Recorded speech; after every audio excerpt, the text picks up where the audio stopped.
I got home and found my whole family staring at my husband and my sister in an awkward silence. My dad stood up with a serious face and said, "Daughter, sit down. We need to talk." I smiled and replied, something that left them all in shock. He didn't offer me a seat. He pointed to the empty chair at the head of the heavy mahogany table, like I was a junior associate being called in for a performance review. My husband, Jared, wouldn't even look at me. He was staring at his shoes, his hands shaking slightly in his lap. Next to him sat my sister, Caitlin, 7 months pregnant and smirking, one hand resting protectively on her stomach. My mother, Leslie, sat by the window, weeping silently into a lace handkerchief, playing the role of the heartbroken matriarch to perfection. The air in the room was thick enough to choke on. This wasn't a family gathering, it was an ambush. George, my father, didn't waste time with pleasantries. He slid a thick legal document across the table toward me. It landed with a heavy thud that echoed in the silence. "We aren't asking for a divorce, Alice," he said, his voice cold and devoid of any fatherly warmth.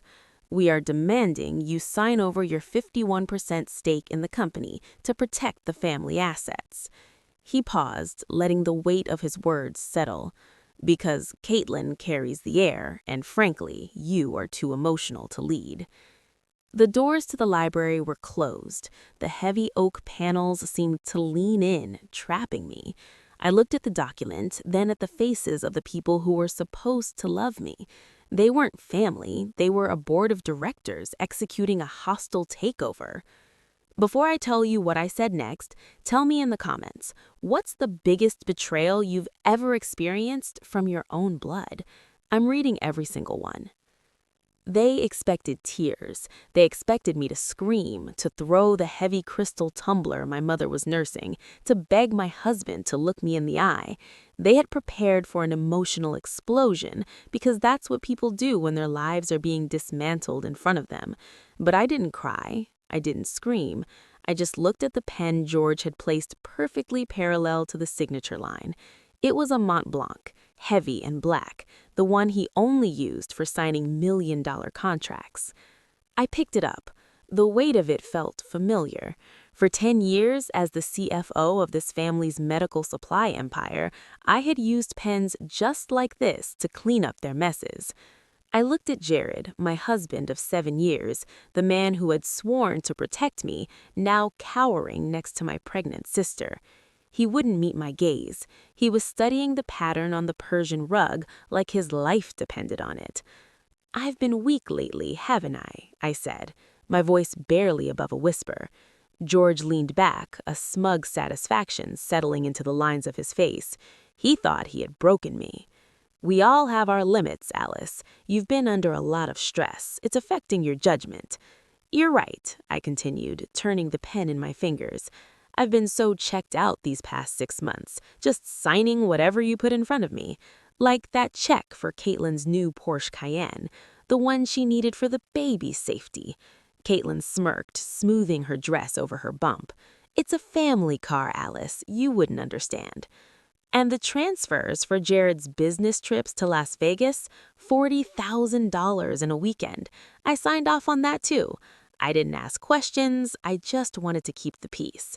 "That's all in the past," George said, tapping the document impatiently. "Sign the transfer, Alice. Let us take the burden off your shoulders. Go to Seattle, start over. We'll handle the company." I looked at them one last time. My mother, the enabler, my sister, the parasite, my husband, the traitor, and my father, the architect of my ruin. They looked at me and saw a defeated woman. They didn't see the shark they had created. I uncapped the pen. The scratch of the nib against the paper was the only sound in the room. I signed my name with a flourish, large and looping, just the way George liked it. I dated it. I initialed the writer clauses. Then I kept the pen and slid the thick stack of papers back across the mahogany table. "Congratulations, Dad," I said, leaning back in my chair. "You won. You now own 100% of Henderson Medical Supplies. You own the inventory, the warehouses, and the brand." George snatched the papers, checking the signature like he expected it to disappear. Caitlin let out a little squeal of delight. Jared finally looked up, relief washing over his weak features. "You made the right choice," George said, tucking the documents into his jacket pocket. "We'll take care of you, Alice. We'll send you a stipend until you get on your feet." I smiled then. It wasn't a nice smile. It was a smile of a person watching a building collapse from a safe distance. "You don't need to send me anything," I said calmly, "and you might want to call the bank because along with the company, you also just acquired 100% of its liabilities." George frowned. "What are you talking about?" "I filed for Chapter 7 bankruptcy protection for the corporation at 8:59 this morning," I said, checking my watch. "It's been processed for 3 hours. The company isn't an asset, Dad. It's a corpse. The lines of credit are frozen, the accounts are locked, and since you just legally claimed full ownership, the creditors are going to be calling you, not me." The silence that followed wasn't awkward. It was dead. It was the sound of all the oxygen being sucked out of the room. Caitlin's smirk vanished. Jared's face went gray. George stood up slowly, the blood draining from his face until he looked like a ghost. "You're lying," he whispered. "Check your email," I said, standing up and smoothing my skirt. "I forwarded you the confirmation from the federal court. You wanted the crown, George. It's yours. I hope it's heavy." George didn't scream. He didn't flip the table. He just stared at his phone, his face bathed in the pale blue light of the screen as the notifications rolled in one after another. Ping, ping, ping. The sound of his financial empire crumbling in real time. "Frozen," he muttered, swiping frantically. "Every account, the operating capital, the payroll, it's all locked." "That's how bankruptcy works, Dad," I said, slinging my purse over my shoulder. "It's a hard reset. You wanted control. You have it. Good luck explaining to the shareholders why their dividends just evaporated." I turned to leave. I had done what I came to do. I had dropped the match, and now I just wanted to walk away before the fire consumed the oxygen in the room. I reached for the heavy brass handle of the library door. I turned it. It didn't move. I frowned and twisted harder. Locked. Then I heard it, a deep, mechanical thud echoing from inside the frame. It was the sound of a magnetic lock engaging, the kind they install in high-security vaults, or, in this case, the panic room my father had retrofitted into his library for security. My stomach dropped, but I forced my face to remain impassive. I turned back to the room. George wasn't looking at his phone anymore. He was looking at me, and the look in his eyes wasn't fear. It was calculation. "You think I'm stupid, Alice?" he said, his voice dropping an octave. "You think I didn't have a contingency plan for your little rebellion?" "Unlock the door, George," I said, dropping the dad entirely.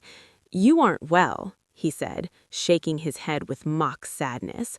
"A sane daughter wouldn't destroy her family's legacy. A sane wife wouldn't bankrupt her husband. You're having a breakdown."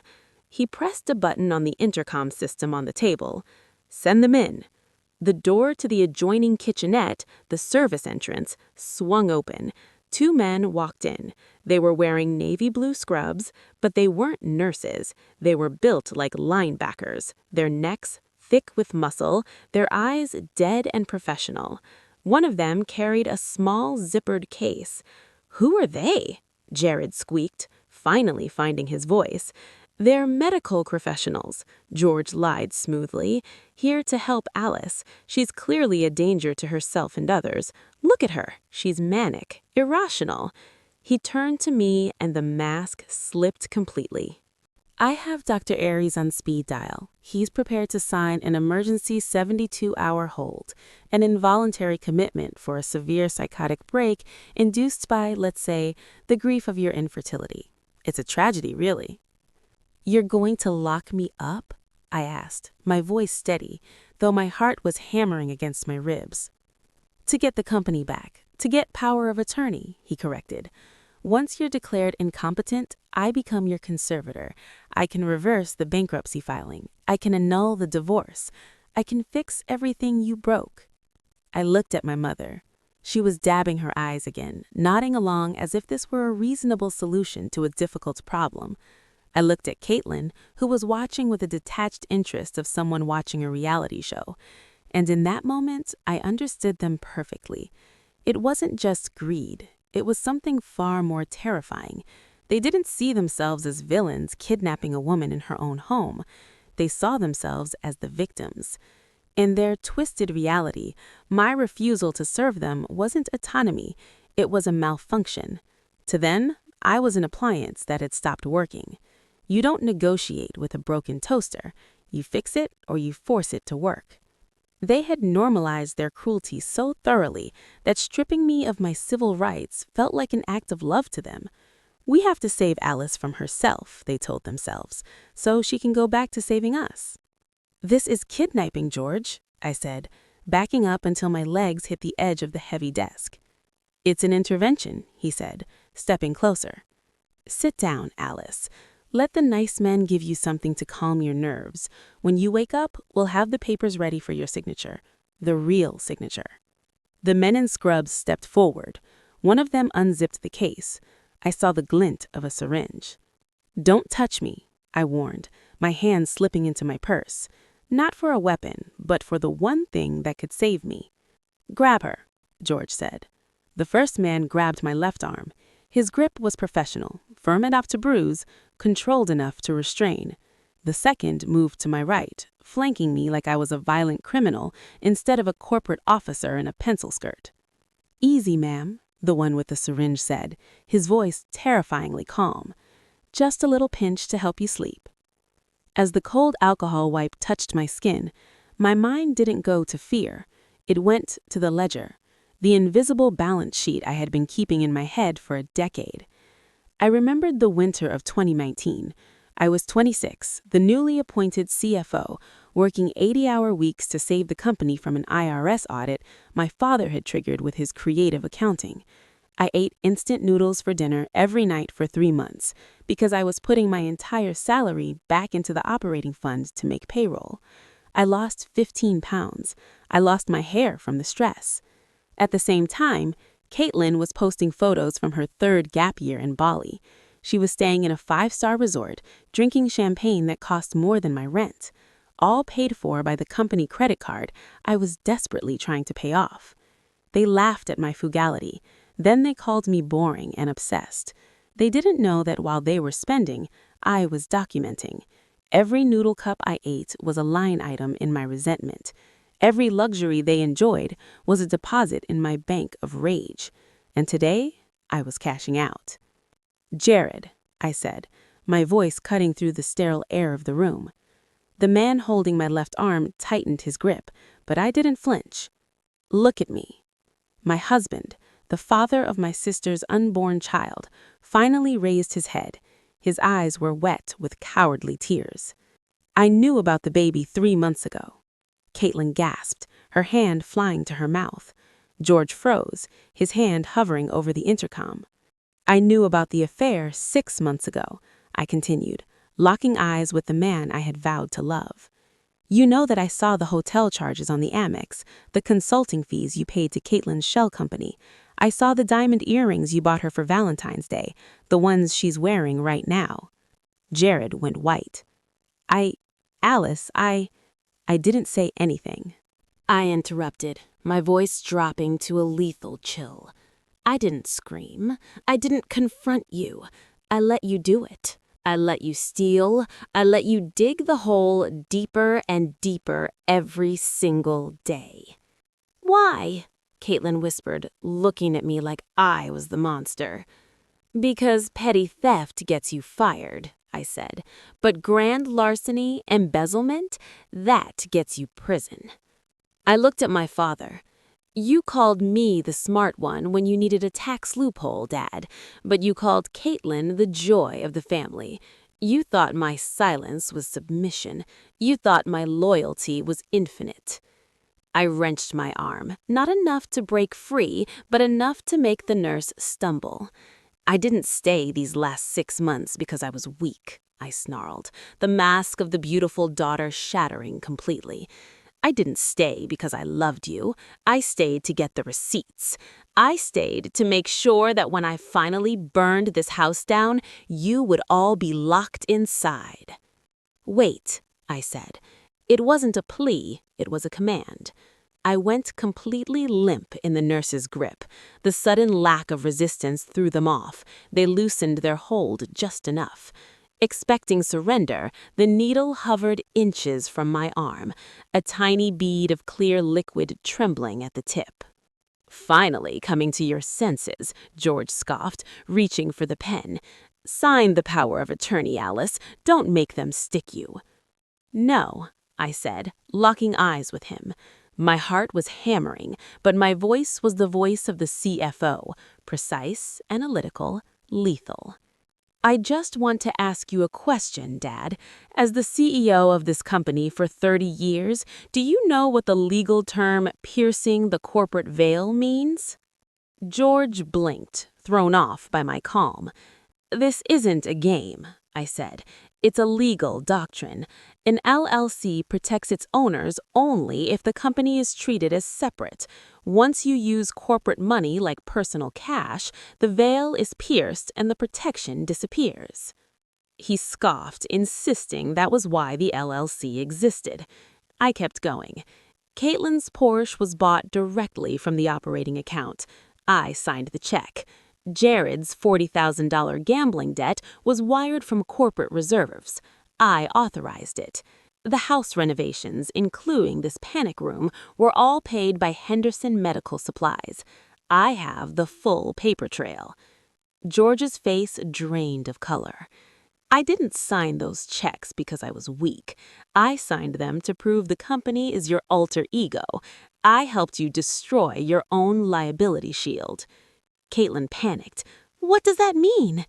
It means creditors don't stop at the company. They come after you personally. This house, the Porsche, Jared's trust. I made you personally liable for $5 million. George staggered back. You'd lose too. I'm young, I said flatly. I'll recover. You won't. That's when he snapped. It doesn't matter what the law says if you can't testify, he hissed, ordering the men in scrubs to sedate me.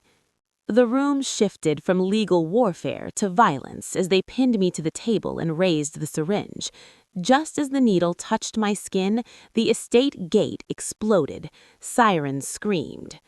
Let go, I said calmly, unless you want to add assault on a federal witness to your charges. I raised the silver brooch on my lapel. Agent Miller, did you get that confession? George stared in disbelief. It's a wire. You confessed to embezzlement and ordering my sedation on a live FBI feed. The doors burst open. Federal agents flooded the room. My family was dismantled in minutes. 6 months later, the estate is seized, the gates chained, the lawn overgrown. George and Jared await trial. Caitlin lives in a motel, still blaming everyone else. I work in a small, sunlit office now. Less money, no locks, no fear. I deleted the ledger yesterday. Losing everything was the best deal I ever made. If you're the one holding a toxic family together, stop. See what collapses when you let.